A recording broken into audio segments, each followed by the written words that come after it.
All right, here we go.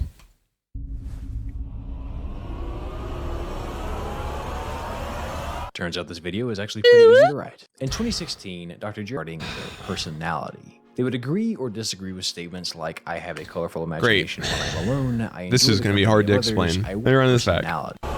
Okay. This team ran a study where they would have gamers fill out surveys regarding their personality. They would agree or disagree with statements like, I have a colorful imagination when I am alone, I enjoy the company of others, I worry I am not accomplishing enough, or I feel the need to win even if it hurts someone else's feelings, etc., etc. Wait, this was in like a thing? To answer if you like. Dr. Appleton then had the subjects report what video game genres they enjoyed the most. And in most cases, subjects that typically enjoyed JRPGs had more quiet, reserved personalities and often had serious doubts as to whether they had made the right decision or done the right thing in games and in life. Those that typically enjoyed platformers and more fast-paced games like Doom often had a strong tendency to be critical of themselves. Fans of puzzle games like Tetris or Hue prefer a certain amount of change and variety in their everyday lives and become dissatisfied when— What the fuck is this? I've never seen this before. Talking about this in Tetris like they're oh yeah, you know Hue? Yeah, everyone knows Hue. Top selling right behind Tetris, Hue. Oh, hello, yeah. Jesus, Sufi. You know what everyone does? Shut the fuck. What do you— All right. When governed by restrictions and limitations. The same goes for fans of Minecraft and other open world sandbox games who also specifically have personalities that lend themselves to a great need for other people to like and admire them. And if you're finding these statements to feel accurate of your own gaming preferences and personality, quit that, because every word of what I just said was made up. Including that first line. This video is a royal bitch to make. Okay. How does our personality affect what games we prefer playing? It's a damn good question and one that has been investigated by people much smarter than me. But before we dive into this, I'd like to make a couple of disclaimers and a couple of examples. I feel like this is already where the video is going to go. Changes over time. So like my taste in games and what I want to play is completely evolved based on not just like my social like surroundings, but like how, I don't know, what I was doing. You can't really boil it down to a personality because even your personality changes. Like what? Okay. Out of you. I didn't set that whole opening thing up just to screw with you, although I didn't necessarily not enjoy doing that. I did it to point out that personality psych is a slippery slope. If you happen to really find yourself believing what I said about personalities there, you fell victim to the Barnum effect, which is how psychics and horoscope writers stay in business. Horoscopes. I was really going to actually bring up Persona. I was going to say I didn't like turn-based type stuff. Never played shit like that, but Persona has been one of the best games I've ever played. Persona 5 specifically. I'm sure all the other ones are great too. Ambiguous statements that can be true of pretty much anyone when presented specifically to you about you can very easily begin to feel true. Pair that with a little bit of confirmation bias, and suddenly everything we talk about today may lead you to believe that you are an incredibly creative person just because you put more hours into Persona 5 than your entire undergrad degree. I'm not— Wait! Wait. Not judging, that's a self-burn, but I just want you to be aware. Okay, Watch cool. your footing on this video and take it with a grain of salt. Alright. Alright, enough disclaimers. Let's dive into the tremendously fascinating world of personality. One more thing though, sorry. You should know that personality is not the most rock-solid field in psych. There are measures developed to try and capture our personalities, but between the changing of age and the changing of culture around us, who we are is ever shifting. Also, that's what I just said! That's literally what I just said! Alright. No, it's fine. It's cool. It's cool. Pre-watched? No. Wait. I legitimately did not pre-watch this. Video essays are... Alright, your opinion is no longer valid to me. Video essays are great. Documentaries are great. I will not take this slander. I will not take this YouTube slander, bro. This is the current YouTube meta. For real, bro. Being a younger to middle-aged generic white guy, this is how you do it. It's video essays or reacting. Also, most research tends to be correlational, so what we're talking about today is tendencies and a snapshot of what we think we know, not laws. So again, grain of salt. And its intersection with game preference. If I asked you to give me a breakdown of your favorite types of games to play, you'd probably start by telling me some genres. You might even rattle off some titles. Ah, you put a lot of time into Ghost Runner. Maybe you get cheap thrills and fast-paced games like that in Mirror's Edge. Oh, you and your friends are still playing Animal Crossing. I respect it. You might enjoy the sensation of dunking on your friends, or maybe your dreams are just a little bit too peaceful and you like to go out of your way to ruin that whole thing. Maybe you tell me you like getting absorbed in a story like Yes, sir! Or Tsushima. Maybe your pants get tighter when you shave off a few seconds of your Portal speedrun, or when you finally unlock that last support for Dorothea. Ah, a fellow fan of the opera, I see. No matter your personal syllabus of titles or ways to play said titles, we can measure genre preference. But if I asked you to give me a breakdown of your personality, you'd probably talk in more circles than your buddy trying to get you to invest in Dogecoin.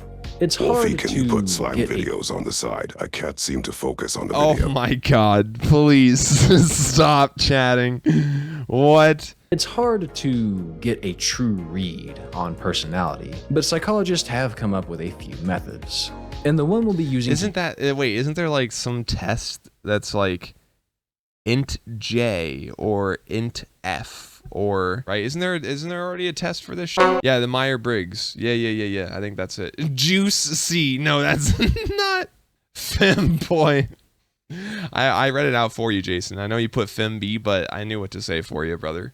I got you. I'm just like that. Today is the Big 5 personality traits developed by Lewis Goldberg.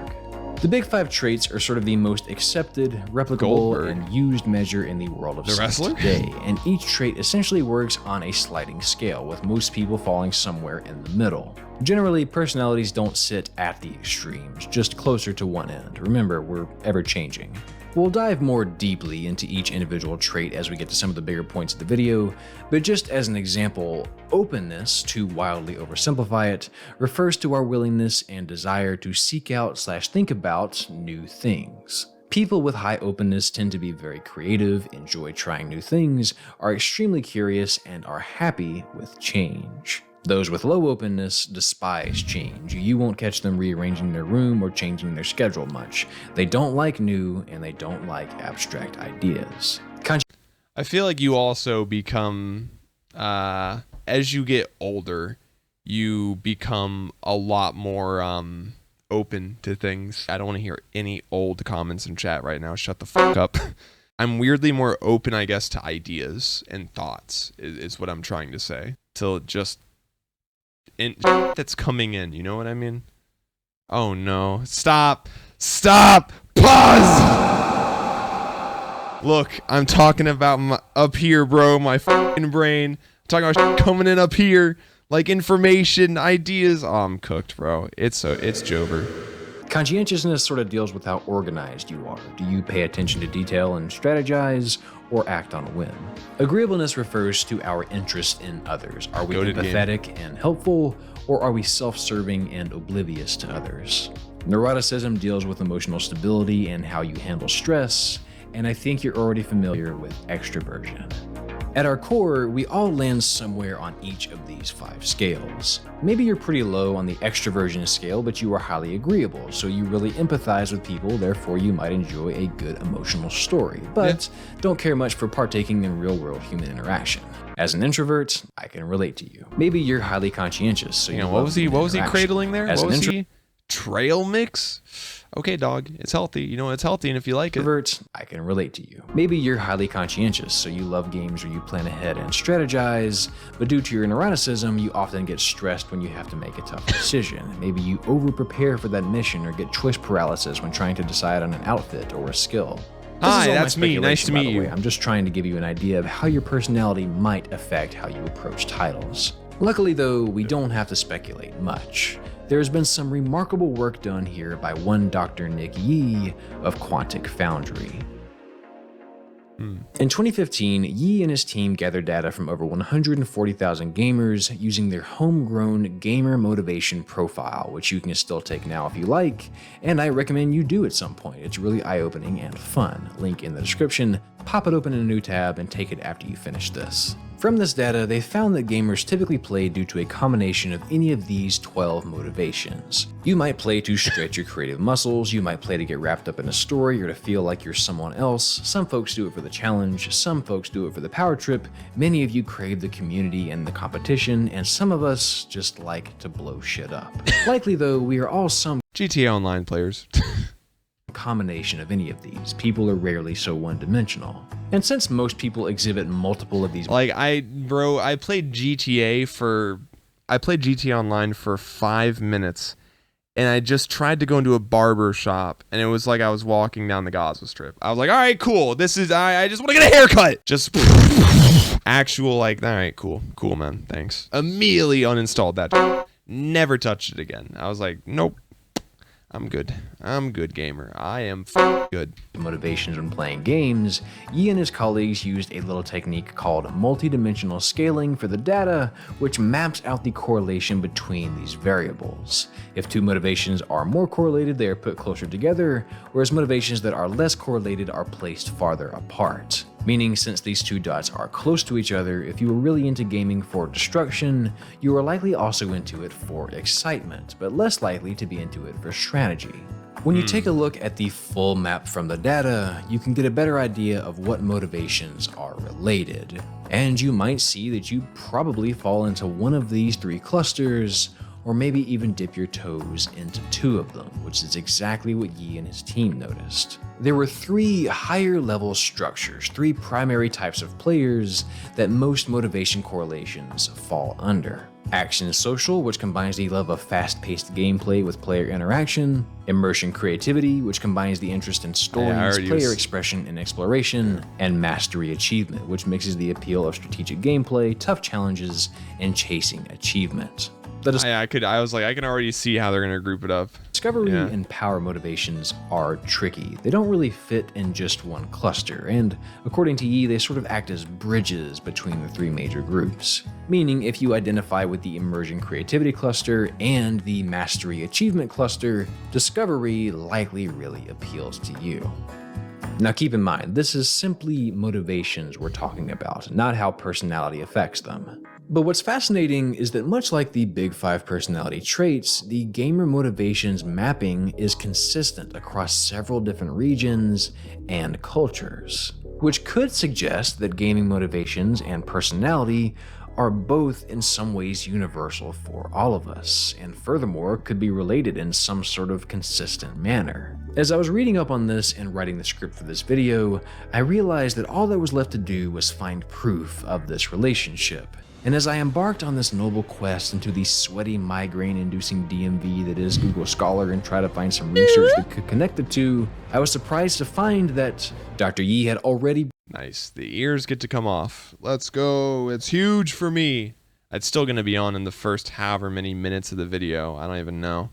Broken ground on that research, making my job a lot easier, God bless this man. Only a few weeks later, the good people over at Quantic gathered data from the gamers who filled out their gamer motivation profile and a Big Five personality test. They then analyzed the correlations between the participants' offline personality traits and their gaming motivations. Pretty much what I made up in the beginning of this video, but this time I'm not juicing your kiwis, Connor. They actually did this and did it correctly. And what they found was statistically significant correlations, meaningful connections that, based on the sample size, did not happen by chance. They stumbled upon the invisible strings that connect who we are to the experiences we love.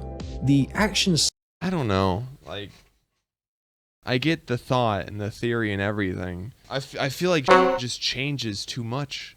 Playstyle just depends on the game you're playing. Yeah, but not even just that. One of the main, I guess, points in this video is he's saying, in a weird way, like how a zodiac can read your personality and then also somehow tell you what's going to happen in your day or something. I don't know. Based on your personality, it should be distinguishable what kind of games you play, like what you like to play. And people could form conjecture on your top 5 and like that just based off of you answering a survey. But what I'm saying, man, is like changes too much, and people also lie. Like, bro, dead ass. Everyone just, I feel like when people fill out surveys, they don't fill out the truth. They fill out what they want the truth to be, not what the truth is, usually. People put the reality that they want, not the one that happened. Not even the one they perceived sometimes. Just the one they imagined. The issue is, for one, people lie. So I feel like that'll skew data. And no matter how passionate you are, crap in, crap out. If you got crap data, if your data is already flawed, anything you can get from it's flawed too. Usually. Right? This is outside that. Those are anomalies, okay? Let's be real. I guess it's an interesting topic and thing to research. My issue just lies with, this is an industry we're talking about. Whenever research comes up, companies are going to weaponize the information from the research however they can.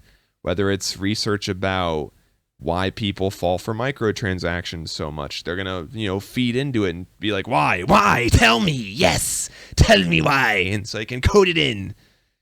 They're usually some of the people funding the research because they want to know this. Some of them might be conducting it. They're on their own. I feel like if a company was looking into this, they would drop it pretty quick because they'd realize it's not going to actually be cash profitable. It's an interesting synopsis, though, I guess, to say the least. I'm just doubtful in the result that'll come from it, Social cluster, which contains the high motivations of a You can expect me to play Ark, but not Cyberpunk? They Yeah, it's like, upon you don't know. the invisible strings that connect who we are to the experiences we love. The action social cluster, which contains the high motivations of excitement, competition, and community, were largely connected to high levels of extroversion.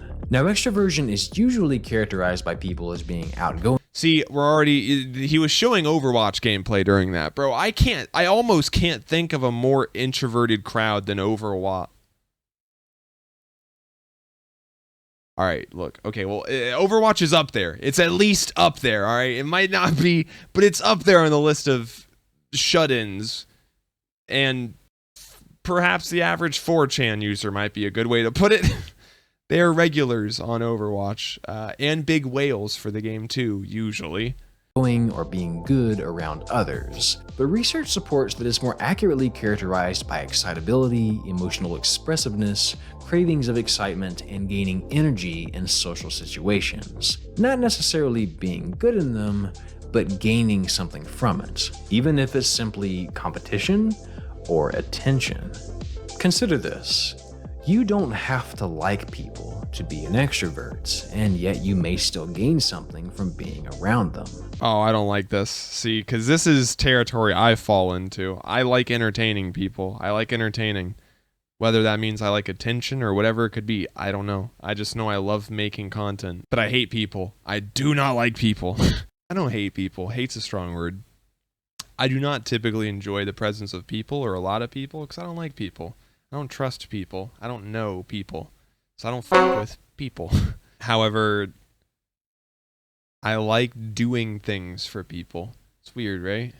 So you may very well choose to pick up fighting games because your extroversion makes you crave the competition, just as well as you may play action adventures for the constant excitement, or MMOs and social sims because you do actually like the people in your life and get something meaningful from kind interaction with others. Another correlation they found was between openness and the immersion creativity cluster. RPGs, sandboxes, open worlds, anything with a deep immersive story. Playing in group but still going solo sounds like Minecraft. Yeah, it can be.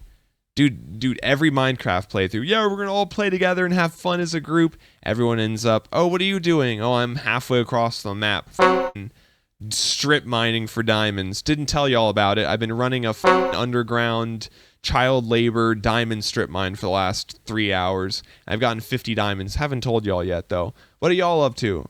Oh, we're finishing the base. Oh, yeah, I made another base, by the way, on the other side of the map with my diamond mine. It's just a temporary one.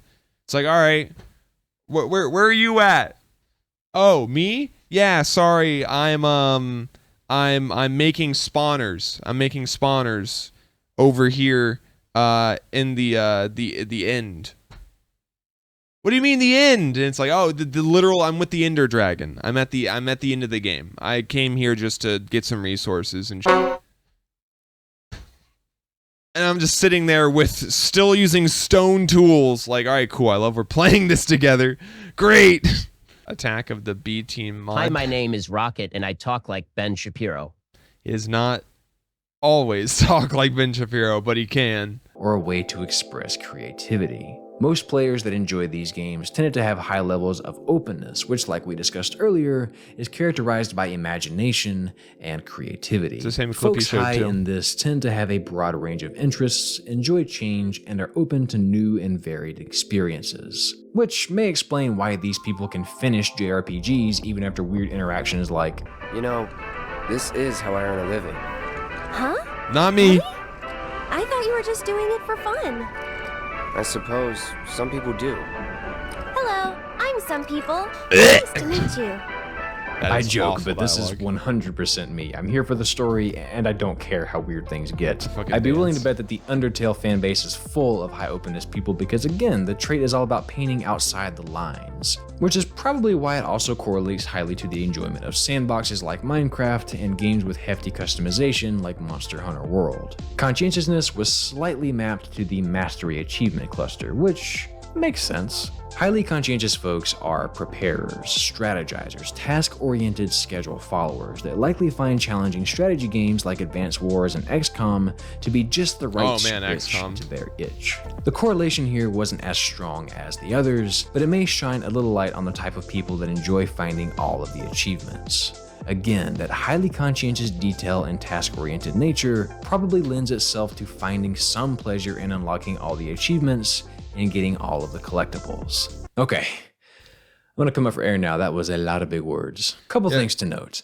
The correlations here are significant and they were insightful, but they aren't exactly high, meaning that this only gives us a glimpse into what is usually the case, but is certainly not universal truths. After all, you may be the most detail-oriented, conscientious person on Earth, and yet hate playing strategy games because your personality ruins them. Maybe they just come off as a chore and you have too many of those in real life, so you'd rather unwind with something relaxing.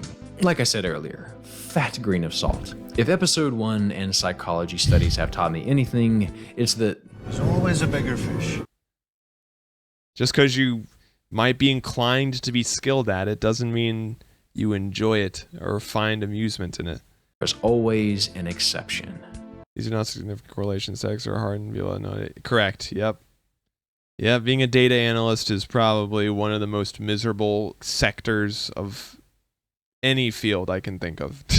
It's literally your job is to clean a mess of numbers. That is your job. But I do think that there is a lot of truth in these correlations. After all, if you're super introverted, you likely would enjoy playing alone. If you're high in openness, the stranger and more novel a world is, the more likely you are to really want to sink your teeth into it. Which, by the way, this kind of supports my personal theory of why when a new game trailer drops, you may find yourself going, not for me, whereas your buddy gets hype and just tosses it on their mountain of a backlog because they want to play it all. High openness is great and all, but if everything new is appealing, RIP to your buddy's wallet and free time. Or maybe you're the buddy. I'm the buddy. My backlog is bigger than my future. For what is backlog? Let me check. How is my backlog looking? Okay.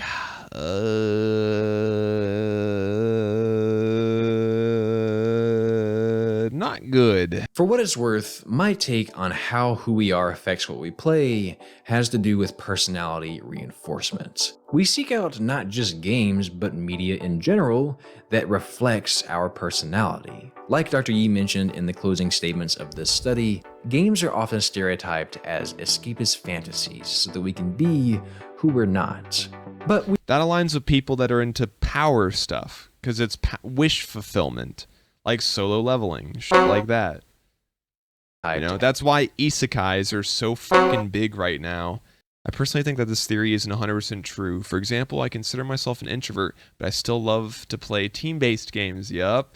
But then again, I'm a bad example because I'm actually finding it. Yeah, see, like Gaben. So that's even what we were talking about. It's such a fleeting concept as it is. Like, it's already something we can't grasp. I feel like we're trying to bottle magic here. That's just not going to happen. Like, you're not going to be able to draw a correlation. You got to think about this, man. Why would they want to know this? To weaponize it.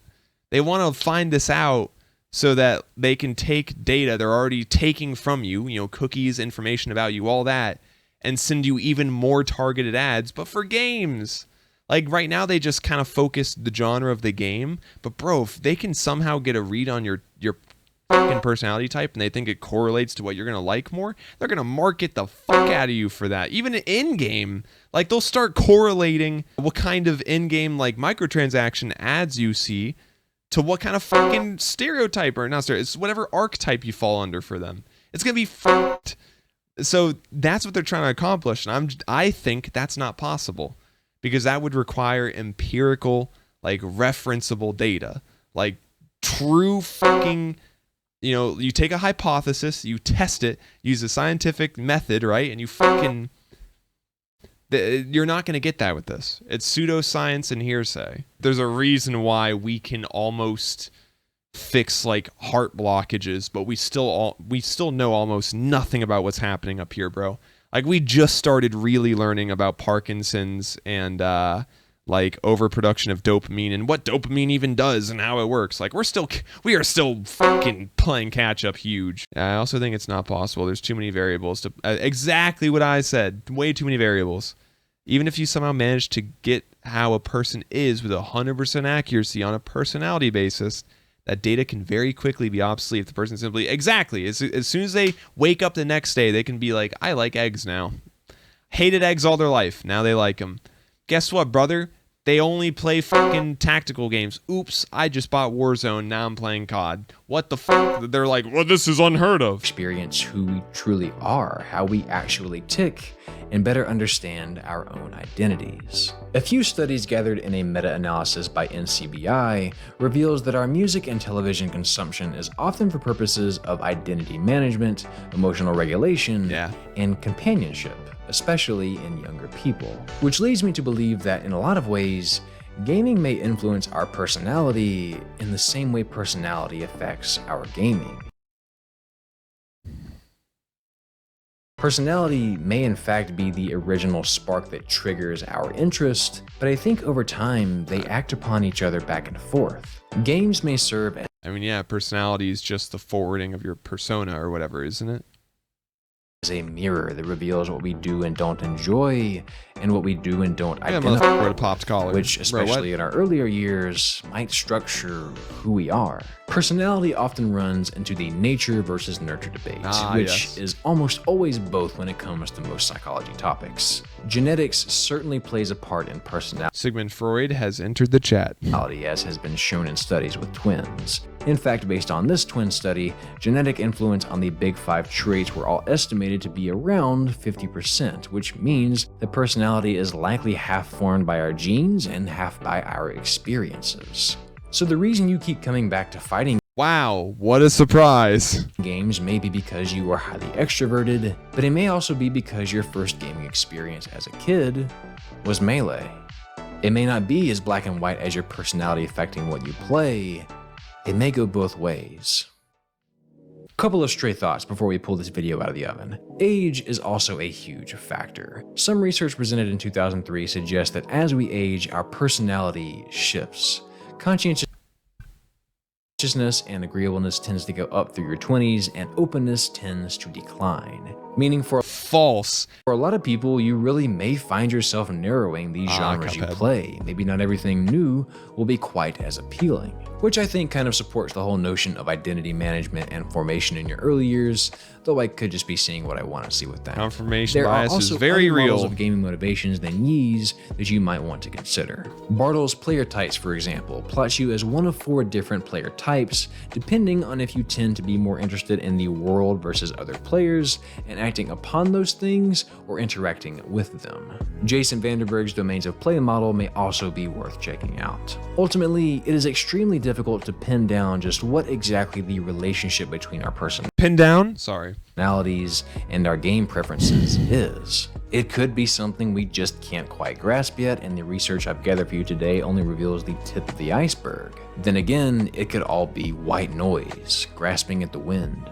small tendencies that reveal more about what we think is true than what is actually the case. But what it most certainly is delicious food for thought. If you take away anything from this video, know that there is no right or wrong personality type, just like there is no right or wrong game preference. We're all different and all seek what fulfills us. Above all, I hope that this research encourages you to make a diligent effort to understand your personality and not try to correct it. It's often said that you should just be yourself, but I know from experience that's not such a simple task. I think a better piece of advice would be get to know yourself. Oh man, it's hard to be yourself if you don't fully know yourself. And that's one thing I've definitely learned is you get content with your, and this is, I'm just spitting true game here for a second. You get content with your day-to-day life and what you're doing. Usually it takes some level of delusion. Something has to knock you out of it. I feel that's kind of the biggest catalyst when people change. This could have been a really beautiful, touching moment, and I completely fumbled it. So it is what it is. Let's proceed. I think a better piece of advice would be get to know yourself. Take the time to learn who you are, pay attention to what makes you smile, and don't be ashamed of it. Games have always helped me do that, and regardless of how your personality truly affects what you play, I think as long as you're enjoying yourself. Yeah, I feel like it's more accurate. I would like to see an essay on and research on the subject of people answering where they think they are in life and what games they're playing in those times. That's something that'd be more interesting to me, because then you can start tying that to stuff like location and age, and then you can actually start to get a little accurate. But like true shit though, I used to also be a fairly arrogant dude. Like I would walk around. I keep a little dirt under my pillow for the dirt man, in case he comes to town. I keep a little dirt under my pillow for the dirt man. It doesn't really matter, does it? Hang on, that was just closing thought. How your personality truly affects what you play, I think as long as you're enjoying yourself, it doesn't really matter, does it? Good message. Yep. Hell yeah, bro. That was from Daryl Talks Howdy, Games. Partner. Thank you so much for watching today. This is a great little scene to use for credits. Could have watched any video in the world. Actually, I think I have a screenshot. Let me see. I think I have some pretty goated Ghost of Tsushima screenshots. Yep, here it is. kinda the same fucking shot a little bit. I like mine better though. But yeah, good video.